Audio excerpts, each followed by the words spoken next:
우리 앞뒤좌우로 축복의 인사를 나눕니다. 복음의 말씀을 사모하는 성도가 됩시다. 복음의 말씀을 사모하는 성도가 됩시다. 내가 무엇을 듣기를 원하고 무엇을 갖기를 원하고 또 무엇을 보기를 원하느냐가 그 사람의 영적 상태입니다. 세상 것을 좋아하는 사람은 결국은 세상을 따라갈 수밖에 없죠. 하나님의 말씀에 전혀 귀 기울일 수가 없는 것이죠. 그러나 세상 것보다 하나님의 말씀을 소중하게 여기고 그 말씀을 따라가려고 하고 그 말씀을 들으려고 하는 사람은 하나님의 세미한 음성을 들을 수밖에 없어요. 오늘 말씀 제목이 본문에 그대로 나오는 것입니다. 바울의 설교가 끝난 다음에 다음 안식일에도 이 말씀을 하라. 똑같은 말씀을 해달라는 거예요. 그 똑같은 말씀이 뭡니까? 복음의 말씀이에요. 바울이 설교한 그 내용이 그대로 우리 13장 15절부터 바울이 이 설교를 하는 것들을 우리가 쭉 보잖아요. 바울이 한 거는 정확하게 기독교의 본질, 우리가 믿는 그 예수님의 복음의 본질을 얘기하고 있어요. 성탄절 때도 말씀하셨죠. 그분이 약속하신 대로 오셨고 그분이 약속하신 대로 죽으셨고 그분이 약속하신 대로 다시 살아나셨어요. 지금 그것을 바울이 끊임없이 안디옥의 회당에 들어가서 한 말씀입니다. 여러분, 저와 여러분들이 정말 사모하고 듣고 싶은 것이 무엇인지, 또 가지고 싶은 것이 무엇인지, 또 보고 싶은 것이 무엇인지를 잘 정리해야 됩니다. 데살로니가전서 5장 16절 18절 말씀 보세요. 항상 기뻐하라, 쉬지 말고 기도하라, 범사에 감사하라. 이 말씀은요, 구원받은 하나님의 자녀가 놓쳐서는 안 되는 말씀이라는 거예요. 어떻게 항상 기뻐할 수가 있겠어요? 복음이 아니면 절대로 항상 기뻐할 수가 없어요. 그렇기 때문에 다음 안식일에도 이 말씀을 해달라는 거예요. 여러분, 기도가 아니고서는 절대로 내 능력으로 할 수 없다는 것을 우리는 깨닫게 되는 거예요. 기도할 때 하나님이 생각나게 하시고 기도할 때에 보게 하시고 기도할 때에 모든 흑암을 꺾는 거예요. 여러분, 좋은 일이 일어났을 때 감사하는 것은 누구나 할 수 있잖아요. 그런데 감사할 수 없는 환경 속에서 감사하는 것이 그 사람이 진짜 믿음의 사람이거든요. 가장 먼저 복음을 받은 사람들이 유대인들 아닙니까? 하나님이 선택하셨으니까. 그런데 저들은 지금도 메시아를 기다리고 있어요. 안 왔다는 거예요. 그래서 정말 하나님이 나에게 그 그리스도를 믿을 수 있는 믿음을 주신 게 이게 보통 축복의 삶이 아니죠. 오늘 본문에도 나오잖아요. 사람이 너에게 알려줄지라도 도무지 믿지 못할 일이라. 그렇죠. 그 세상의 지식으로 믿을 수가 있는 사건이 아니죠. 내용이 아니죠. 하나님이 가르쳐 주셔야 돼. 하나님이 깨닫게 해주셔야 돼.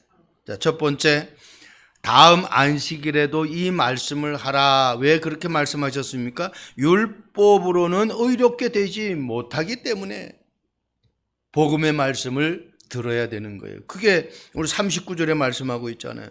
또 모세의 율법으로 너희가 의롭다 하심을 얻지 못하던 모든 일에도, 모세의 율법이 아니라 이 세상에 아무리 좋은 것이 있다 할지라도 그것으로는 우리가 의롭게 될 수가 없어요. 이 말은 우리의 죄 문제, 지옥의 권세 문제, 사탄의 문제를 해결할 수 없다라는 거예요.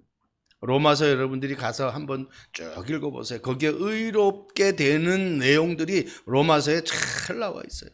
네? 여러분, 로마서 3장 10절 우리가 너무나 잘 알잖아요. 의인은 없나니 하나도 없어요.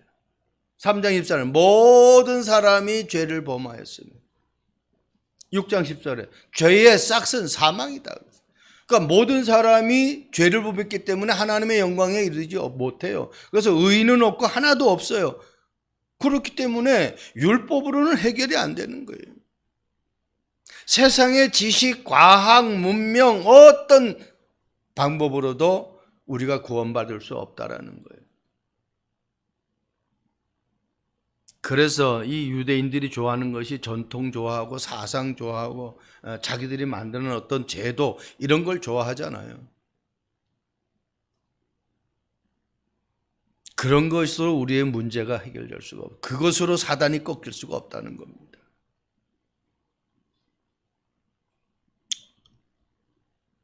창세기 15장 6절에 말씀하고 있죠. 아브라함이 하나님을 믿을 때 그의 의로 여기셨다 그랬어요. 믿을 때, 내가 예수님이 그리스도라는 것이 정말 믿어질 때.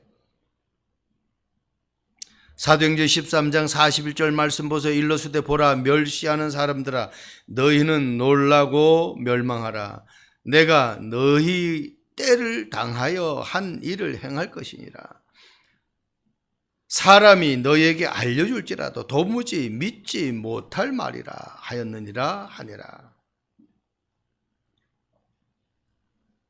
예수님이 가이사랴 빌립보 지방에 오셔가지고 제자들에게 묻잖아요. 이 지방의 사람들이 나를 어떻게 알고 있느냐가 물어요. 그때 제자들이 대답합니다. 세례 요한, 엘리야, 에레미야 선지자 중에 하나라. 그래서 그 지방의 사람들이 고난당하는 거예요. 그때 예수님이 똑같은 질문합니다. 그러면 너희는 나를 어떻게 알고 있느냐?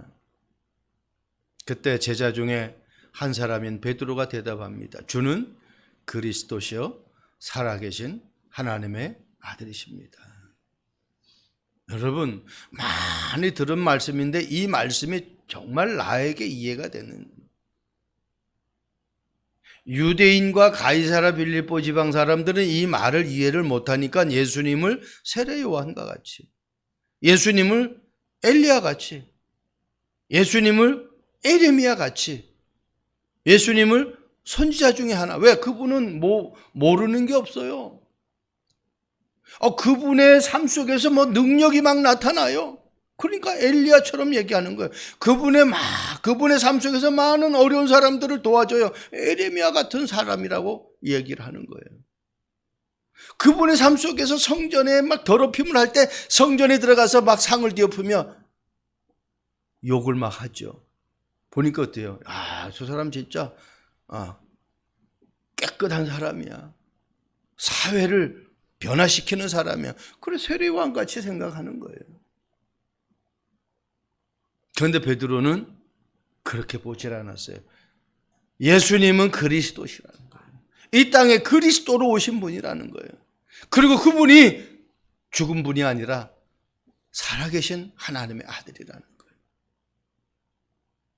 남자와 여자를 통해서 이 땅에 오신 그러한 사람이 아니라 동정녀 마리아에게서 성령으로 잉태되어져 가지고 하나님이 보내시기로 약속한 그 메시아, 그 그리스도라는 겁니다. 골로새서 2장 8절 말씀 보세요. 누가 철학과 헛됨 속임수로 너희를 사로잡을까 주의하라. 이것은 사람의 전통과 세상의 초등학문을 따르며 그리스도를 따름이 아니라. 사람들은요, 세상에 어마어마하게 보이면은요, 거기 따라갑니다. 세상에 아름다움이 있으면 노아시대처럼 그걸 따라간다니까요. 또 내가 갖고 싶은 거 있고 좋아하는 거 있으면 그것 내가 쟁취하기 위해서 그것 따라가요. 그리스도를 따름이 아니라는 거예요. 그렇기 때문에 고통당하는 거예요. 이스라엘 백성들이 하나님이 세운 모세, 그 모세는 하나님의 오실 메시아의 예표예요. 그러면 그 모세를 따라가야 되는데 모세가 사람이라는 거예요. 그러니까 힘드니까 왜 우리를 애굽에서 끄집어내가지고 이 광야에서 이렇게 고통당하고 여기서 생매장 당하게 하느냐는 원망 불평하잖아요. 왜? 하나님으로 안 보는 거야. 하나님이 세운 사람으로 안 보이는 거예요. 자기들과 똑같은 사람으로 보는 겁니다. 세상에 아무리 많은 것, 좋은 것, 갖고 싶은 것 있어도 그것이 아무리 좋은 제도 있고 좋은 절차가 있어도 그것이 우리를 구원 얻게 하는 것이 아니라는 겁니다. 그리스도만이 구원받는 거예요. 그러니까 율법을 가지고 자기들이 구원받으려고 하니까 절대로 구원받을 수가 없죠. 두 번째입니다. 다음 안식일에도 이 말씀을 하라. 왜 그렇습니까? 오직 예수를 믿는 자마다 의롭게 되기 때문에 그래요. 바울이 지금 율법을 얘기한 것이 아니거든요. 바울은요, 율법의 대가입니다. 8일 만에 할례를 받았어요. 가말리엘 문화생이에요. 빌립보서 3장 말씀 보면은 자기가 교회를 핍박하는 것을 누구보다도 앞장서서 핍박했다고 그러잖아요. 의로 율법, 자기의 어떤 모든 삶 속에서 율법을 안 지킨 것이 없을 정도로, 책 잡을 것이 없을 정도로 이 사람은 율법에 아주 대가라고 하나, 철저하게 율법을 지킨 사람. 그런데 자기 문제 해결되지 않잖아요. 그러다 다메섹에서 주님을 만난 겁니다. 그때부터 바울은 오직 복음 속에 오직 그리스도, 그거의 언약 완기 생명을 걸어버린 거예요. 그 자기가 만난 그 하나님을 지금 안디옥에 와가지고 복음을 전하는 거예요. 사도행전 13장 39절에 후반에 나오지요. 앞전에는 모든 것들 다 어떻게 이 율법으로는 의롭게 되질 못했어요. 이 사람을 힘입어 믿는 자마다 의롭다 하심을 얻는 이것이라 그랬어요. 이 사람이 누굽니까? 그리스도. 예수님이 그리스도라는 것을 믿는 사람, 하나님이 보내신 그 그리스도를 믿는 사람은 의롭게 된다는 거예요. 그 그리스도만이 재앙 문제를 해결하고, 그 그리스도만이 사탄의 문제를 해결하고, 그 그리스도만이 지옥의 배경의 문제를 해결하기 때문에, 여러분, 내가 못 배워서 내가 가진 것이 없어서 고난당하는 게 아니에요. 내가 막 짜증이 나서 힘들어하는 게 아니에요. 여러분, 짜증나서 자살하고 내가 없어서 자살하고 그러면 자살할 사람은 얼마나 많겠어요. 내가 일이 힘들어서 자살하면 얼마나 많은 사람들이 자살하겠느냐는 거예요. 영적 문제입니다. 그걸 보지 못하면 안 돼요.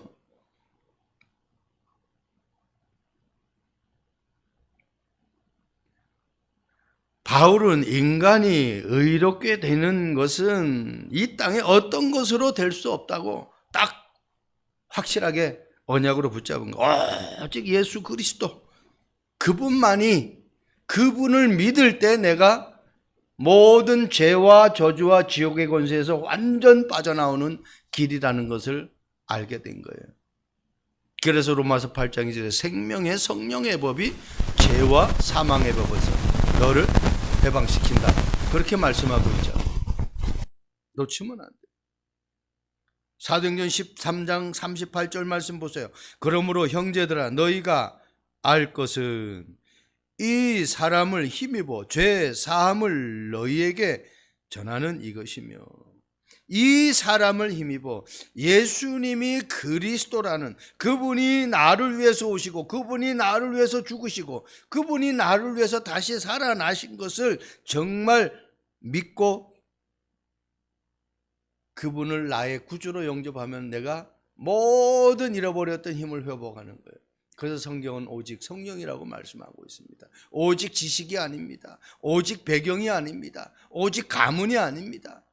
오직 어떤 좋은 사람 만남이 아니에요. 오직 성령.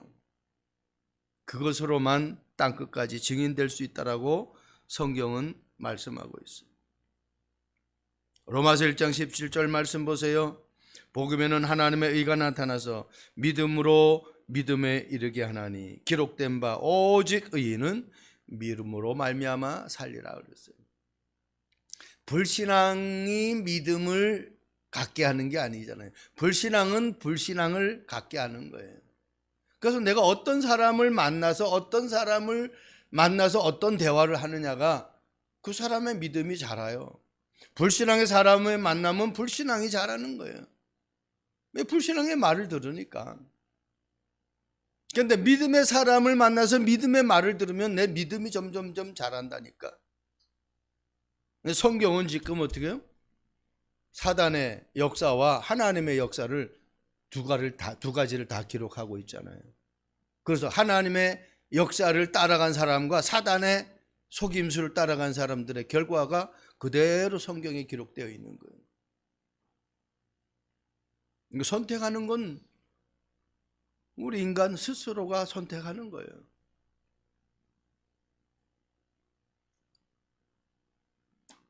믿음이 믿음에 이르게 한다는 거예요. 히브리서 11장 6절에 하나님을 기쁘게 하는 것이 뭐냐? 믿음이에요. 노력도 열심도 내 모든 삶이 아니에요. 믿음이 하나님을 기쁘게 한다는 거예요. 그럼 내가 정말 믿느냐? 믿을 수 없는 환경 속에서 내가 믿음을 가진다. 한번 생각해 보세요. 초대교 성도들 믿을 수 있는 환경이 아니잖아요. 예배할 수 있는 환경이 아니라니까요. 그런데 그들은 그거 다 내려놓고 오직 그리스도 하나님 나라 성령 충만, 마가다락방 모여서 오라지 기도에 힘쓴 그 일밖에 없어. 그런데 그들을 통해서 하나님은 로마를 복음화하는 것들을 우리는 말씀을 통해서 확인합니다. 어려운 일이 있습니다. 내게 힘든 일이 있어요. 안 되는 일이 있다니까요. 그렇다고 내가 나를 위해서 죽으시고 오시고 살아나신 그 예수님을 등한시한다? 그러면 그거는 뭐 결국은 더 어려움을 자초하는 길밖에 될 수가 없는 거죠. 그래서 성경은 요한복음 14장 6절에 내가 곧 길이요 진리요 생명이니, 내가 길이고 내가 진리고 내가 생명이래요. 누가? 내가 누굽니까? 그리스도를 말하는 거예요. 예수님이. 그분이 아니고서는 하나님을 만날 수 없다는 거예요. 다른 방법으로는 안 된다는 겁니다. 그래서 베드로가 주님을 사실적으로 만났을 때에 한 고백이잖아요. 사도행전 4장 12절. 다른 이름으로서는 구원을 얻을 수 없나니 천하 인간에게 구원 얻을 만한 다른 이름을 주신 적이 없다. 오직 그리스도밖에 없다는 거예요. 비겁한 베드로, 겁쟁이 베드로가 대제사장 유대인들 앞에서 담대하게 선포합니다. 어떻게? 성령 충만 받으니까 담대한 거예요. 그래서 성령 충만 받지 않으면 우리는 이 땅에서 비굴하게 염려하며 근심하며 살아갈 수밖에 없는 거예요. 마지막입니다. 다음 안식일에 이 말씀을 하라는 것은 항상 하나님의 은혜 가운데 있어야 하기 때문에 그래요. 은혜가 없으면 우리는 한순간도 행복할 수가 없어요. 그 말씀이 오늘 본문의 43절에 나오죠. 회당의 모임이 끝난 후에 유대인과 유대교에 입교한 경건한 사람들이 많이 바울과 바나바를 따르고 두 사도가 더불어 말하고 항상 하나님의 은혜 가운데 있으라 권하니라. 바울과 바나바가 여기에 모인 사람들에게 모든 집회를 마치고 한 말은 항상 하나님의 은혜 가운데 있어요. 하나님의 은혜 가운데 있으려고 하니까 어떻게 해요? 복음의 말씀을 계속 들어야 돼요. 예배에 성공하지 않고는 절대로 사단을 이길 수가 없어요. 환경을 이길 수가 없어요. 요셉은 창세기 39장 2절에 여호와께서 요셉과 함께 하심으로 그가 형통한 자가 되었다. 막 몸부림치고 눈물로 그냥 막 통에 자복해서 형통한 자가 됐다고 안 했어요. 하나님이 요셉과 함께 하십니다. 그 말은 어떻게 해요? 기도로 예배로 하나님이 함께하는 임마누엘을 누리는 거예요. 그게 모든 거예요. 여러분 하루하루 살아가면서 일주일에 살아가면서 내 평생 살아가면서 하나님과 나와의 약속, 그것은 뭐예요? 말씀 보는 시간, 예배하는 시간. 정말 그거 생명 걸고 한번 해보세요. 어떤 약속이 있어도 하나님과 예배하는 날의 그 약속을 한번 여러분 생명 걸고 지켜보라니까. 내 삶이 어떻게 변화되는지. 저는 저를 간증하잖아요. 제가 이렇게 변할 사람이 아니고 제가 여기서 말씀을, 하나님의 말씀을 전할 그러한 위인이 아니라니까요. 그런데 예배 중심으로, 말씀 중심으로 내가 내 삶을 뜻을 정했던. 제가 시계 대리점 할 때도 이 영업사원들이 자꾸 장난질 치니까 제가 직접 가방을 들고 한번 내가 현장을 가봐야 되겠다. 그 제가 직접 했어요. 그렇지만 수요일 금요일은 어떻게 해요? 7시에 예배니까 그날은 가까운데 5개를 잡아가지고 예배 올인을 해버린 거예요. 왜? 예배는 하나님이 나에게 복을 주시는 날이에요. 하나님이 나에게 은혜를 주시는 날이라니까. 다른 날에도 내가 평상시에 예배하지만은, 기도하지만은 그날은 정해진 날이에요.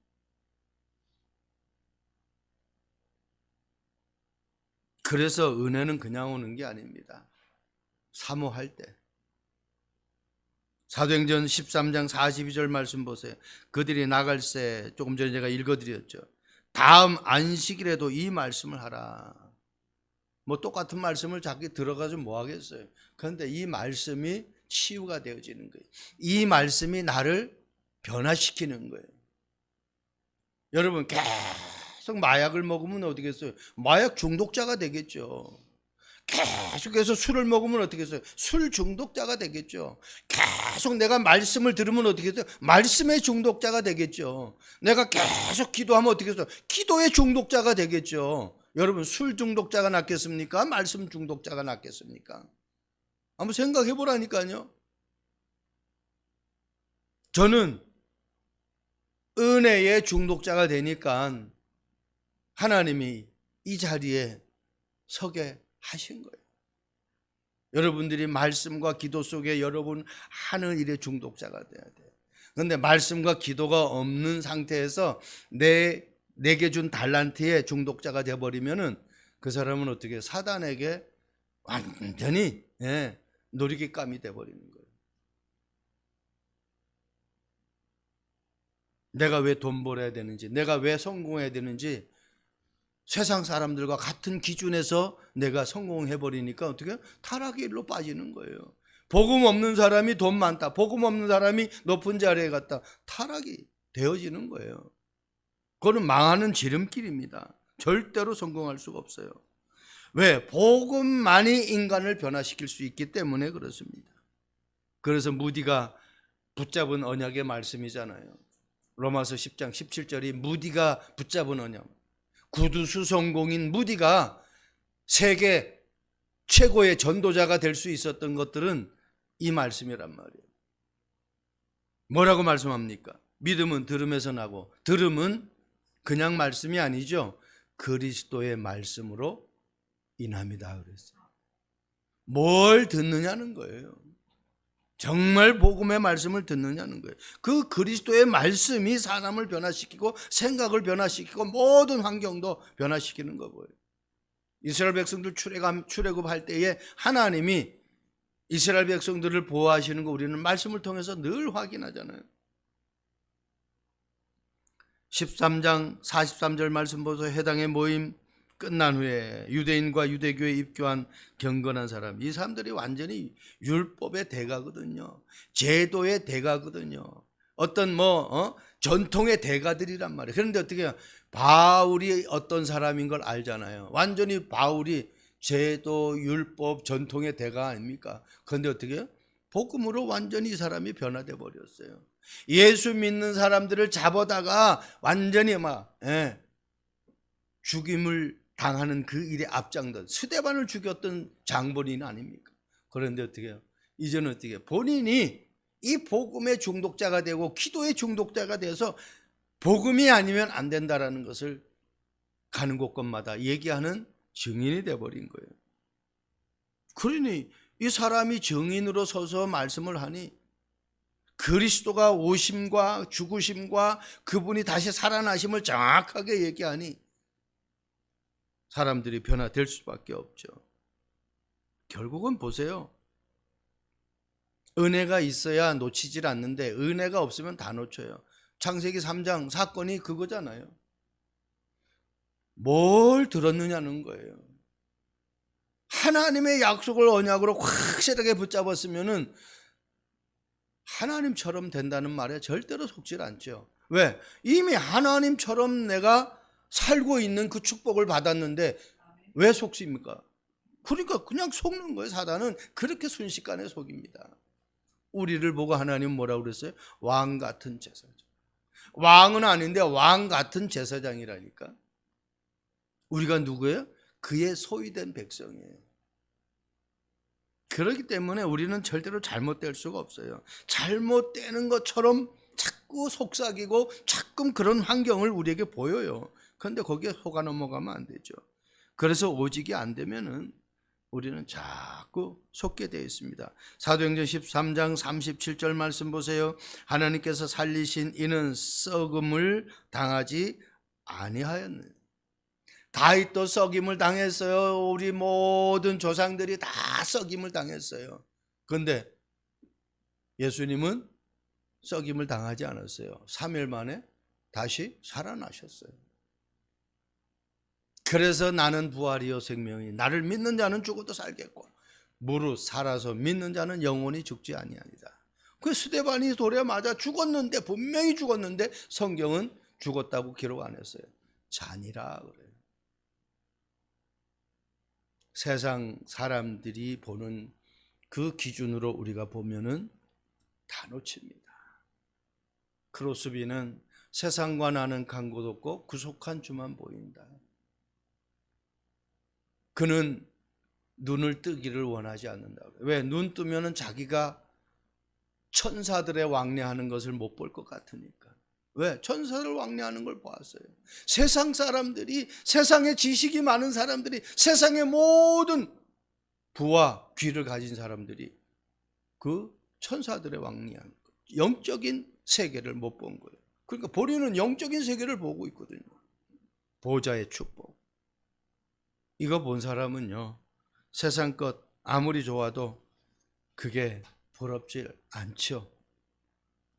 로마의 4세기 황제였던 율리아누스가 이 기독교를 아주 헤롯 이상으로 핍박했던 사람이에요. 기독교 국교로 승인받기 전에 마지막 시대의 왕이었거든요. 그런데 이 율리아누스가 단순한 기독교를 비판한 것이 아니라 로마의 정통교를 갖다가 회복하려고 다시 부활시키려고 무진장이 노력했던 사람이에요. 그래서 이 과정에서 기독교인들이 극심한 핍박을 받게 된 겁니다. 그런데 이 사람이 기독교인들에 대해서 한 말이 있어요. 저 무신론자들의 사랑은 놀라울 따릅니다. 왜 무신론자라고 그랬느냐? 아니, 이방 우상 숭배하는 사람들은 형상이 있단 말이에요. 로마 같은 경우에도 형상, 캐톨릭 같은 경우도 형상. 그러니까 우상 숭배하는 사람은 그래도 뭔 형상을 놓고 거기에 절하는데 이 기독교는 아무 형상이 없어. 그러니까 어떻게 이 율리아누스는 무신론자라, 기독교인들은 무신론자라고. 왜? 이해가 안 되는 거예요. 그런데 저들의 사랑은 상상을 깨어버리는 거예요. 왜? 없는 사람을 가서 돕는다는 거예요. 그리고 그렇게 핍박하는 로마, 자기들이 가지고 있는 이 종교가 전혀 다른데 로마, 자기들을 핍박하는 로마 사람들까지 어려운 사람을 돕는 거예요. 율리아누스가 기독교인들을 깨달은 것은, 당시에 이 기독교인들을 보는 것은, 아, 사랑의 힘이 저렇게 세구나, 그걸 깨달은 거예요. 그게 그냥 사랑이 아니잖아요. 인간적인 사랑이 아니잖아요. 그분이 십자가에 죽으면서까지 나를 살리는 그 사랑을 이 사람들이 체험을 한 거예요. 여러분, 저와 여러분들이 하나님이 나를 구원하셨다, 나 때문에 십자가에 죽으시고 나 때문에 그분이 다시 살아나셨다라는 그 사랑만 깨달아 버리면 이게 복음이잖아요. 우리 고린도전서에도 말씀하고 있죠. 믿음, 소망, 사랑, 그 중에 제일은 뭐라고요? 사랑이라고 그러죠. 그러니까 아가페 사랑이 없으면 절대로 영혼을 사랑하는 마음도 없고 그 영혼을 구원해야 되겠다라는 마음도 없는 거예요. 자기 유익에 빠져버리는 것이죠. 저와 여러분들이 2024년 오늘 12월 29일 마지막 주일 예배로는 마지막입니다. 한 해 동안 삶을 돌아보면서 또 한 해 24년 초에 내가 세웠던 그 계획, 또 오늘 이 시간 그 계획이 어느 정도 내 삶 속에서 성취되어지고 왜 성취 안 되어졌는지를 우리 한번 점검을 해 보아야 되겠죠. 하나님의 성전에 내 기둥을 세우는 그 응답이 2024년도 우리 교회적으로는 응답이 있었는데, 내년에는 견고한 만대를 세우라는 이 말씀을 가지고 우리 교회가 나갈 겁니다. 견고한 만대. 네. 새 대지가 있는데 우리 성도 개인의 견고한 망대가 세워져야 돼요. 두 번째는 교회의 견고한 망대가 세워져야 돼요. 세 번째는 현장의 견고한 망대가 세워져야 돼요. 이 세 가지를 가지고 1월 1일 첫 주에 제가 말씀을 선포하려고 합니다. 저와 여러분들이 내 자신이 정말 하나님의 말씀을 사모하고 그 말씀이 나의 삶 속에서 성취되어지는 응답을 가지고 가는 곳곳마다 그리스도의 사랑의 망대를 세우는 여정이 되길 주님의 이름으로 축복드립니다. 좋으신 하나님을 찬양합니다. 다음 안식일에도 이 말씀을 하라라고 안디옥 성도들이 고백했던 것처럼 우리 참빛교회의 성도들도 날마다 복음의 말씀을 듣기를 사모하는 믿음의 성도들이 되도록 주님 축복해 주옵소서. 감사합니다. 예수 그리스도의 이름으로 기도합니다. 아멘.